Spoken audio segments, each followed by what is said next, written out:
prie pačios pirmosios šiandien pastatytos skulptorius iš Daužos statulos mes šiandien sėdėm. Toliau vyksta trečiosios statymas, šiandien ar 4 ir 5 pastatysim. Ir konfederacijos nariai daug rašo projektų.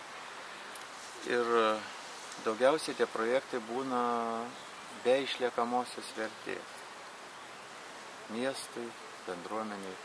O šį kartą nutarėm, kad keletą projektų per metus įvykdyti tokius projektus, kurie atneša išliekamą vertę ir kurie keletą metų ar dešimtmečius džiugins ir primins miesto visuomenį, kad tokia organizacija tą ir tą atliko. Tai va čia ir yra pirmasis renginys, kuris turės išliekamą vertę miestui.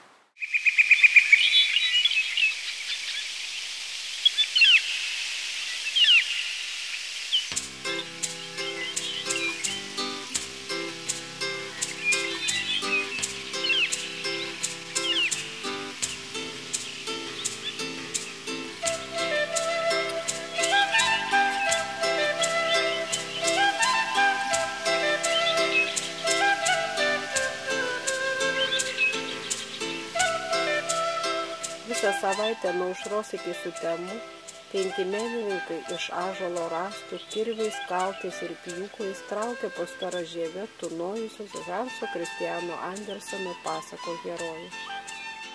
Liepos 5 dieną šeštadienį tautodarinkų sukurtos skulptūrinės ekspozicijos įleido šaknis senojo parko medžių pavėsyje. Ąžuoliniai rąstai sugrįžo tarp savo brolių medžių, bet jau kitų pavidalų. Parkas jau nebe parkas, o pasakų miškas, kuriame nuo šiol gyvens pasakų personažai. Kažkieno pamilti seniai, dar vaikystėje, o kažkam dar teks juos pažinti ir pamilti.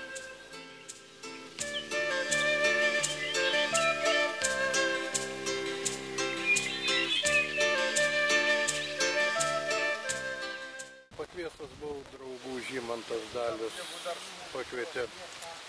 Mes dalyvavom savo projekte Naisiuose, Baltų, kaip promoviai pas Tarbauską.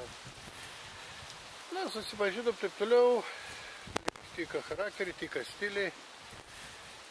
Pakvietė į tą pleneriuką, taip apsikalbėjom, norėjom daryti kaip lietuviškas pasakas, mes sakom, atiduokim gal duoklę Andersonui, garsiajam pasakininkui, liūdnų pasakų autoriui, kurios yra tokios tikroviškos, o Lavinis kareivėlis tai suintrigavo, nežinau, kodėl gal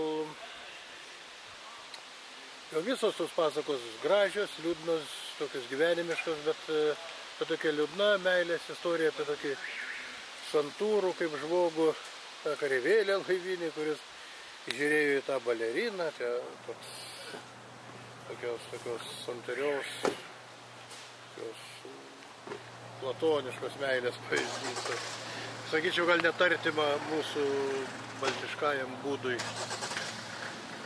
Tai va, tokį stengiau daryti tokį daugiau vaikišką, žaismingą, nenorėjau dėti tų klasikinių per daug formų, kad būtų tiesiog pasakos herojus, daugiau vaikam negu, sakykime, ten anatomiškai išlaikyta, ten klostės visą kitą, kad būtų žaismas. Tai ten lyg viršui toksai virsmas į tą širdelę toks lengvas. Antroji pusė balerina, kuria lyg jo vizija, jo jausmų vizija. Kaip kareivėlis sakė, va, jinai irgi su viena koja. Balerina buvo pakėlusi koją taip aukštai, rašė Andersonas, kad kareivėlė atrodė, jog ji irgi su viena koja. Tai būtų man gera pati, pagalvojo kareivėlė. Tai va čia tokia jinai ir yra.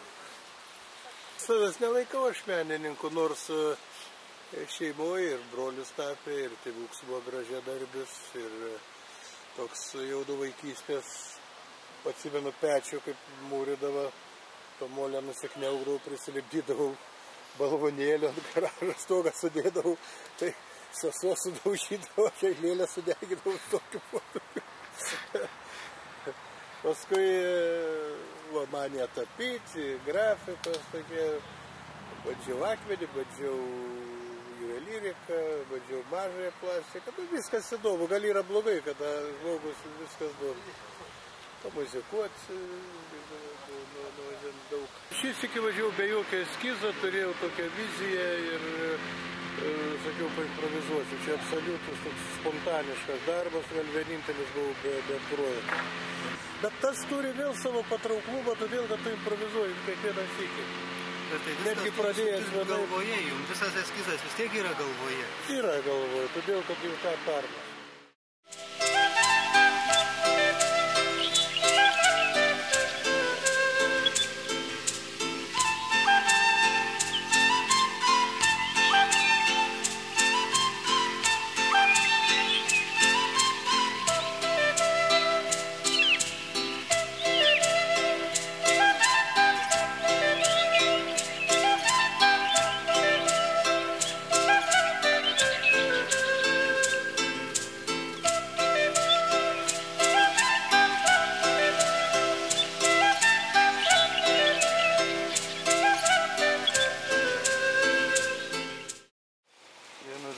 Nuo 5 metų drožiau jau. Nes senelis buvo toks, kaip jisai staliuose. Langus kubilus darydavo, tai mane nusivesdavo į dirbtuves. Ten aš, kaip sakau, užaugau tarp kalnų drožlių, ten kaip senovinių būdų obliuodavo, ten būdavo tų struškių. Kalnai, tai va tarp jų užaugau, tai ten pradėjau nuo peilių drožimo, o paskui o čia jau mano tas jau ne pradinėse, mokykloje, nuo 8 ar 7 klasės aš pas tavo mokytojavo darbus dėstė, bet kitam kabinete dalius. Jo, tai aš pas jį pamačiau, kad jisai dalį moka ir su tokiu ūpu, žinai, užvesdavo ant to darbo, tai kaip dviese su broliu esam šeimoje, tai net pasidalinom jau. Jis irgi prie medžio stalystės tokių darbų, tai pasidalinom tos įrankius. Pas mane daugiau tie įrankiai dabar sukabinti ant sienos, jie taip tokia būtų, tokia gera tokia aura. Ir tuos baldus žiemą padarau tokius seno stiliaus restauravimo užsiimu.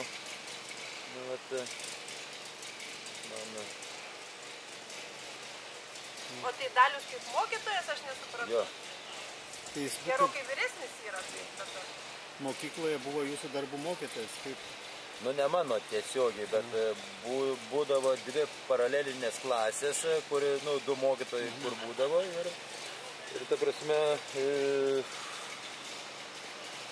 aš pas tavo pakliuvau, kur reikėjo zubrinti teoriją, daugiau.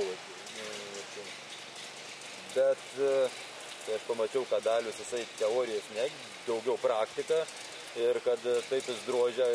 Tada pamačiau kaukę, kaip dabar atsimenu, tai sakau, mokytojau, atėjau, anas mokytojas nieko nemoka, ar galiu aš pas jūs, kaip tu čia dabar, jeigu anas leis, tai sako, ateik. Tai kur neleis, nes ką. Pasakoju, kai jūs buvote jo mokytojas? Jo, buvo mūsų istorijai toks momentas. Štai mokykloje dirbti. Jisai buvo 8 klasės. Ir po to buvau aš jo mokytoju ir kažkokiu momentu žiūriu, kad tam tikrų dalykų reiktų pasimokyti pačiam. Reiškia, yra tai labai džiugu dėl to, kad mokinys turi mokytoją pralenkti būtinai. Tai taip yra. Tai čia yra mokytojų džiaugsmas, tikram mokytojų. Taip, aš šito ir labai už tą džiaugiuosi, kad pats variantas. Iški duobės pamažino. Į šitą būtent plenerą, taip aš čia gavosi iš karto, ne? Taip. Labai nenorėjau kvies, bet pačiu. Ne, juokauju, žinoma. Čia pats Aurimas buvo pats pirms, apie kurį pagalvojau ir dar mes netgi kartu jau galvojom, kad čia dar galėtų būti taip toliau. Pati idėja net jau buvo pasidalinta su Aurimu, kad čia kažkas tai žada būti, gali. Tema yra duota, ji yra labai bendrinė, yra Andersono pasakos. Tokia tema. Dabar kokia pasaka, koks atlikimas, kokie personažai yra jau čia kūrėjų reikalai. Jie padarė eskizus, vizualizacija tokia, kad būtų bent jau aišku, apie ką kalba. Ir viskas, ten buvo jau tie eskizai patvirtinti. Ar iš plastelino pradžiai nusilipdote vis tiek tos eskizus kažkaip tai darote? Nu, kaip tas procesas pats vyksta? Žinokit, yra labai pas kiekvieną kūrėją, yra, nu, gal ne visiškai, bet labai skirtingi metodai. Va, kai jūs sakot, kai kas daro sumažintą maketą iš plastelinio, sulipdo, žiūri, ar tilpsta į medį. Mes Aurimu nedarom jokių maketų, mes piešiam ant popieriaus, bet prieš tai yra taip. Čia turėtų būti taip, ten atrodo taip, iš tos pusės taip. Ir tada jau, kai maketą susidėjai į galvą, bandai ją pavaizduoti ant popieriaus, o popieriaus jis reikalingas užsakovui. Nes mes patys jau žinom, kas turi būti, yra surašyta. Galvoju, popieriukas reikalingas užsakovui, kad jis pažiūrėjo, sakytų taip arba ne. Nu, kiti iš vis be jokių eskizų gali dirbti ir nieko, kiti pasipaišo biškutį tam tikrus dydžius, įvairiai, čia kaip kas. Mes pasipaišėm maždaug, sakau, parodyti, kas čia bus. Ir viskas. Beje, tai yra keičiasi.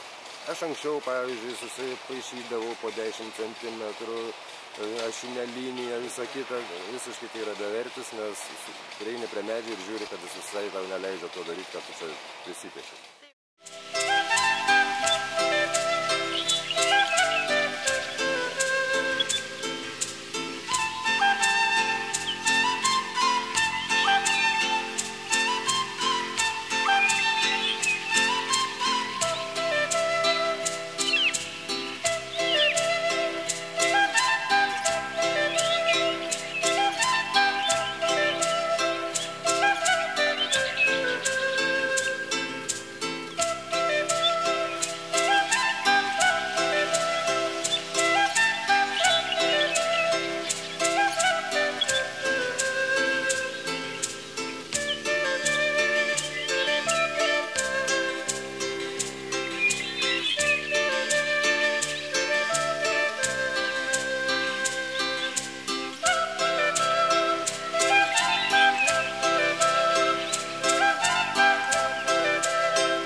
Pakvietė draugai, skulptorius Žygimantas.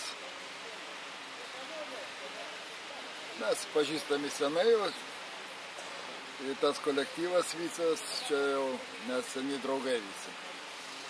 Pasakė, kad tema bus Andersono pasakų motyvais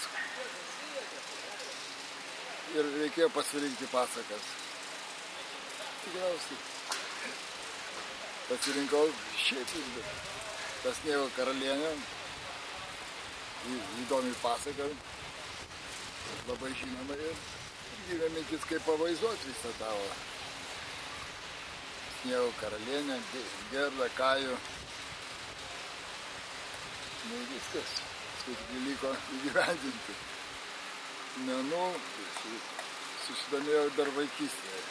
Ten rinkdavo šakeles panašias, tai kažkokį žvėrelį ar gyvūnėlį.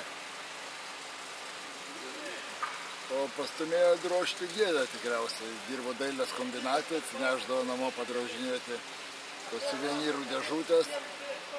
Tai būdavo įdomu, pirmą kartą paėmiau kaltelį. Paskui pradėjau padėti, gaudavo kokį rublį dar.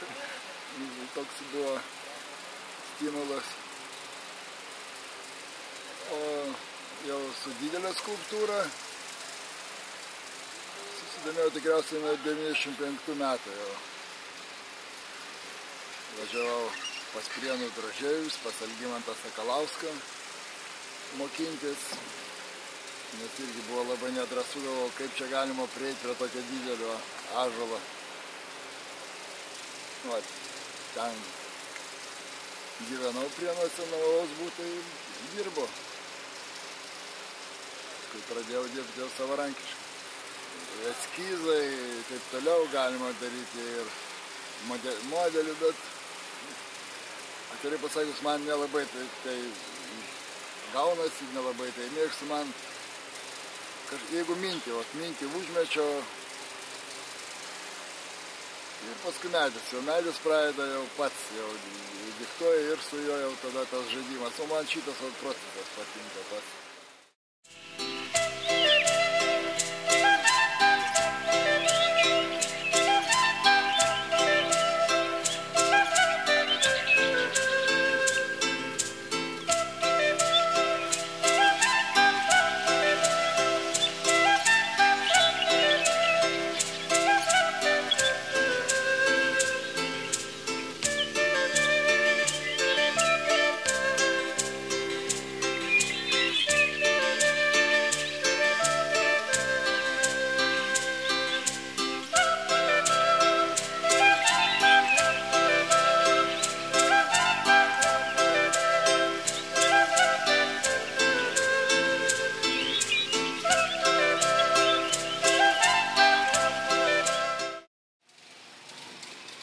Tikrai, man labai malonu, kad beveik po 10 metų atmirimo meniniai arba miesto įvaizdžio struktūroje atsirado tokia gera iniciatyva, kuri tiesą sakant visuose miestuose jau buvo išbandyta.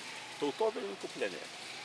Ir malonu, kad atsirado ir pinigų, atsirado ir dailininkų, atsirado ir noras šitą dalyką padaryti ir idėja, kuri atplaukė nežinau iš kur, buvo šitame parke įvesti sistemą. Čia parke biblioteka. Reiškia, pradėti nuo vaikų pasakų. Ir mes sugalvojom, kad čia būtų geriausias variantas, kad tautinių pasakų ar Anderseno pasakom būtų pagrindinis takas papuoštas, o vėliau šitą mintį palengva išplauktų kitais metais, dar kitais metais po visą parką. Ir tas parkas pasidarytų, pasakų parką. Kaip gyvenimas tą idėją pakoreguos? Tai yra kita šneka, bet pirma idėja yra nebloga. Aš būdamas dizaineris esu, pasakyčiau, visuomeninis konsultantas. Taip pat techninio proceso vykdytojas. Dėl to man ir tiek išdėstymas tų statulėlių, tiek įtvirtinimas, tiek kiti dalykai kaip organizatoriui buvo svarbus. Bet dabar labai džiaugiuosi, kad paskutiniai šitoj stadijai aš esu vienas iš pačių nereikalingiausių žmonių, nes sistema pati veikia. Ir man belieka tik šypsotis ir nustačius atsakingą veidą džiaugtis tyliai. Kaip ir jūs. Ir jeigu aš kaip dizaineris, kaip architektūrinės dalies konsultantas atlikau savo funkciją, dabar atlieka funkciją statybininkai, bet pačią pagalbinę vis tik buvo tautodailininkų darbas ir mūsų miesto vadovų, kad surado ir lėšų, ir noro, ir žmonių, ir daug ko kito, kabinetinio noro, palengva išplaukti iš šitą ilgą laiką mieste buvusios kemsinės, rūsginės, sunkių žodžiai pasakyta, tos biurokratinės bendrynės, kurią visi jaučiam, bet nemokam žodžius.